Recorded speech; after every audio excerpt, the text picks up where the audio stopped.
कृष्णाय नमः। श्री गोपीजन वल्लभाय नमः। श्रीमदाचार्य चरण कमलेभ्ये नमः। श्री गुसाई जी परम दयालवे नमः।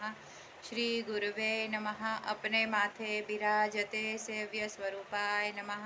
सर्व वैष्णवने जय श्री कृष्ण। गत विडियोमां आपणे पत्रावलंबन ग्रंथ सुधीनुं जोयुं हतुं के बहारथी घणा बधा विद्वानो आवता અને એમની સાથે શાસ્ત્ર ચર્ચા કરવામાં ઘણો બધો સમય વ્યતીત થતો, સમય બરબાદ થતો. એટલે શ્રી વલ્લભે પત્રાવલંબન નામનો એક ગ્રંથ રચ્યો અને એ ગ્રંથ કાશીના જે કાશી વિશ્વેશ્વરનું જે મંદિર છે, મહાદેવજીનું મંદિર, એ મંદિરના દિવાલ પર લગવાડી દીધું અને કહ્યું કે જે પણ પંડિતોને કંઈક શાસ્ત્ર ચર્ચા કરવી હોય પહેલાં એ પત્રાવલંબન ગ્રંથનું વાંચન કરે, એને સમજે અને ત્યાર પછી પણ જો કંઈક શંકા હોય તો મારી પાસે શાસ્ત્ર ચર્ચા કરવા માટે આવે. એટલે બહારથી જે પણ બધા પંડિતો આવે પહેલાં એ ગ્રંથોનું વાંચન કરે અને વાંચે એટલે એમના બધા જ શંકાનું નિરસન થઈ જાય, કોઈ શંકા રહે જ નહીં, શાસ્ત્ર ચર્ચા કરવાની જરૂર જ ના પડે. એ રીતે શ્રી વલ્લભનો સમય પછી બચવા લાગ્યો. પછી ત્યાં ત્રિવેણી સંગમ પર થોડેક દૂર યમુનાજીના કિનારે નાનકડું એક ગામ, એ ગામ એટલે અડેલ. ત્યાં માતાજી, માતૃચરણ અને પત્ની એમના સહિત પોતે હવે સંપૂર્ણ ગૃહસ્થાશ્રમની શરૂઆત કરવાનો નિર્ણય લીધો. એટલે ત્યાં નદીના કિનારે 3 પર્ણકુટી બનાવી અને પહેલી કુટી જે હતી એની અંદર પ્રભુને પધરાવ્યા અને ત્યાં સેવાક્રમ શરૂ કર્યો. અને ત્યાં પ્રભુને જે પધરાવ્યા એમાં 5 સ્વરૂપ બિરાજતા હતા. પહેલું એમને જે વડીલો પાસેથી એટલે એમના પૂર્વજો પાસેથી જે સ્વરૂપ પ્રાપ્ત થયેલું હતું મુકુંદરાયજીનું, એ સ્વરૂપ ત્યાં પધરાવ્યું. અને આ મુકુંદરાયજીનું સ્વરૂપ એ 3 પરિક્રમા વખતે હંમેશા પોતાની સાથે જ પધરાવી લઈ જતા. બીજું સ્વરૂપ હતું બાળકૃષ્ણલાલજીનું, જે સ્વરૂપ એમને એમના સ્વશુર ગૃહથી એટલે કે સાસરેથી મળ્યું હતું, પ્રાપ્ત થયું હતું.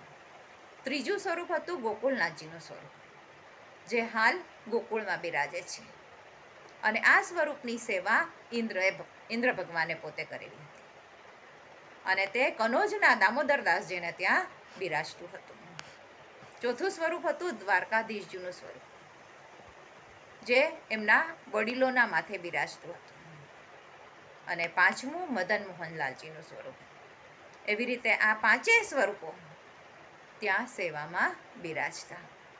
અને આ બધા સ્વરૂપોની સેવા માતુરચરણ અને પત્નીના સહાયતાથી 3 જણ હળી મળીને પ્રભુની સેવામાં સંલગ્ન રહેતા, તન મન ધનથી પ્રભુની સેવામાં લાગી રહેતા.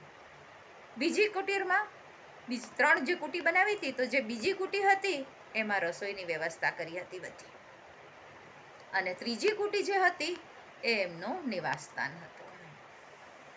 અને કુટીને આજુબાજુ ઘણા બધા વૃક્ષ લતાઓ વાવી દીધા, જાણે એમ નિકુંજનો ભાવ તૈયાર થયો હોય.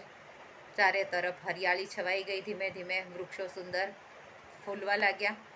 અને એમના કુટુંબીજનો, સેવકો, એ લોકો પણ બધા પછી ત્યાં આજુબાજુમાં પોતપોતાની નાની નાની પર્ણકુટી બનાવીને બધા ત્યાં જ નિવાસ કરવા લાગ્યા.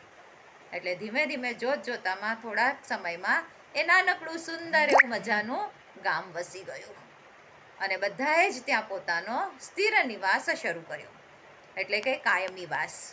ઘણા વર્ષો સુધી કાયમ નિવાસ ત્યાં કર્યો. 3 પરિક્રમા પૂરી થઈ ચૂકી હતી અને શ્રી વલ્લભનો પણ નિત્યક્રમ વ્યવસ્થિત રીતે ગોઠવાઈ ગયો. અષ્ટયામની સેવા એટલે સવારથી લઈ સાંજ સુધીમાં જે આપણા અષ્ટયામ સેવા જેને આપણે કહીએ છીએ, સવારના 4 દર્શન અને બપોરના 4 દર્શન, એવી રીતે પછી સત્સંગ, વાંચન, શાસ્ત્ર ચર્ચા, ગ્રંથોનું લેખન, જપ, તપ, સંધ્યા, એ રીતે પોતાનો આખો ક્રમ એટલો સુંદર રીતે ગોઠવી દીધો હતો. અને અડેલમાં જ્યાં રહેતા હતા ત્યાં જ એમની જ્ઞાતિના એક માજી પણ રહેતા હતા. અને એ માજીનો સ્વભાવ ઘણો ઈર્ષાળુ હતો. એ વલ્લભના પરિવાર પર ઘણી ઈર્ષ્યા કરતા. એટલે શ્રી વલ્લભનો જે જલઘરિયો હતો દેવા કપૂર નામનો, એ જ્યારે જલ ભરવા જાય ત્યારે એ માજી શું કરે, જાણી જોઈને એના ઉપર જૂના જે એના ઘરમાં વસ્ત્રો હોય, ફાટેલા એવા ગંદા એવા, એ વસ્ત્ર એની ઉપર ફેંકે, જેથી દેવા કપૂરની અપરસ છોવાઈ જાય. એમને ફરીથી સ્નાન કરવું પડે, ફરી નદી પર જાય જલ લેવા, અને આમ 2-3 વાર વારે ઘડી જવું પડતું. તેથી એમને જલ લાવવામાં વિલંબ થઈ જતો અને સેવામાં પણ વિલંબ થઈ જતો.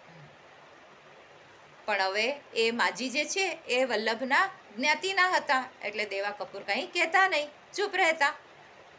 પણ આવું રોજ થવા લાગ્યું એટલે હવે દેવા કપૂરથી રહેવાયું નહીં. એટલે એક દિવસ એમને શ્રી વલ્લભને આ બધી વાત કહી સંભળાવી.